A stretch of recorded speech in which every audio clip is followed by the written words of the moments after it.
So it looks like Justin Trudeau is facing even more pressure from not just Canadians in general, but even from his own caucus, the Liberal government of Ontario, the Liberal caucus in Quebec, all want him to resign.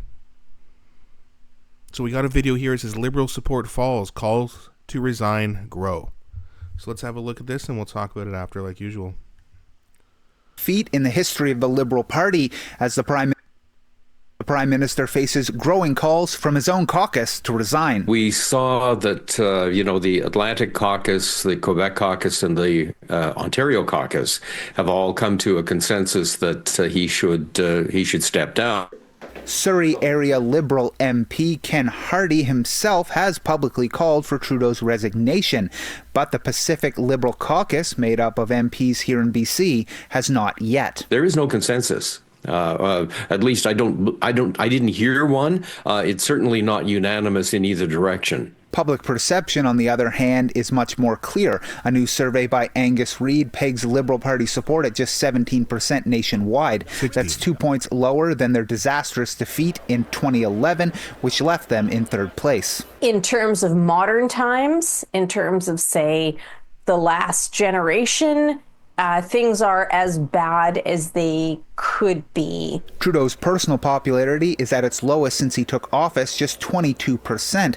Almost half of Canadians polled say they want him to resign. This is a prime minister that people were swooning over. They were fainting over. They were falling over themselves at the beginning of his mandate and his tenure. That is long gone. Hardy says there is still loyalty in the party, but it becomes a pragmatic question. It's very clear that he is the lightning rod that is holding us back, unfortunately, and therefore we need a change. He says the future of the Liberal Party and defeating the Conservatives is more important than Trudeau. The Conservatives are planning to table another confidence motion which could come to a vote at the end of January when Parliament returns. The New Democrats have suggested they'll vote against government, but to stay in power for now, Trudeau only needs the support of the Bloc and his own Liberal MPs. Merci, mes amis. In Vancouver. So the first thing I want to talk about is that guy. He kind of came out and said, Justin Trudeau's the lightning rod who's holding us back. You've got a bigger problem than that. There's no one else in your party that anybody likes. I think Chrystia Freeland is the second most popular, and she's only got, 20 or so, 15, 20% of the support from the Liberal Party. They're all just mini Justin Trudeaus. That's the problem. Right? It's like the Democratic Party in the United States. They have nothing but the same thing. It's just a bunch of Joe Bidens, a bunch of Kamala Harrises. They're all the same. Nothing would change. Literally zero policies would change, whether it was Kamala Harris, Joe Biden, Josh Shapiro, Gavin Newsom, Gretchen Whitmer, whoever you want to name. They all believe in the exact same thing.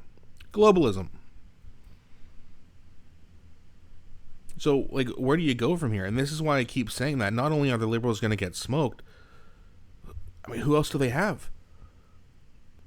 Okay, they'll probably put in Mark Carney. Again, he's been advising Justin Trudeau for years. He's the exact same thing, just in a different body with a different name. But the brain is the same. The heart is the same. There's no difference there. So, I mean, again, you let me know what you guys think in the comment section. Is there anyone right now in the Liberal Party who is actually different than Justin Trudeau and can make a difference and restore the Liberal Party back to where it used to be, which is a center-left party? Right now, it's way too far left. Everybody knows that except for 15% of the population. Well, that ain't enough to win an election, and it's barely enough for him to keep a dozen seats.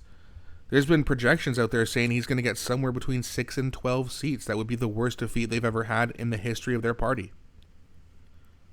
But that's what happens when you destroy a country for 10 years.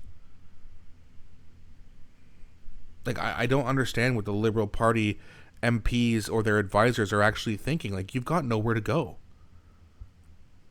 The next Liberal Prime Minister is somebody who's probably not even a politician yet. they're so far away from developing their next actual leader. They're probably done for at very, very least, the next 2 elections. This one coming up for sure, but Pierre's probably going to win his second term at least. And if Pierre screws us, I mean, I don't know what's going to happen. Maybe the PPC can get their shit together and actually get a leader who can, move the chain a little bit, who can gain some momentum, win a seat or two. And we'll see what that happens, because I think a lot of these kids growing up, by the time 2029 and 2033 come around, the COVID kids are going to be all grown up, and I think they're going to be pretty pissed off. And I don't think they're going to accept Pierre Poilievre unless he actually does the things he says he's going to do. But we'll see. We got a long way to go. I mean, a lot of Canadians, rightfully so, are just focused on the next election, as am I. We all know what's going to happen. But as for the future, especially for the Liberal Party, it's very, very unclear right now. Let me know what you guys think in the comment section. Who do you think would actually be a decent leader for the Liberal Party? Is there anybody? Please don't be shy. I really enjoy engaging with you guys. Please also don't forget to like and subscribe, as it really helps grow the channel. Thanks so much for watching, guys, and I'll be back shortly with a new video.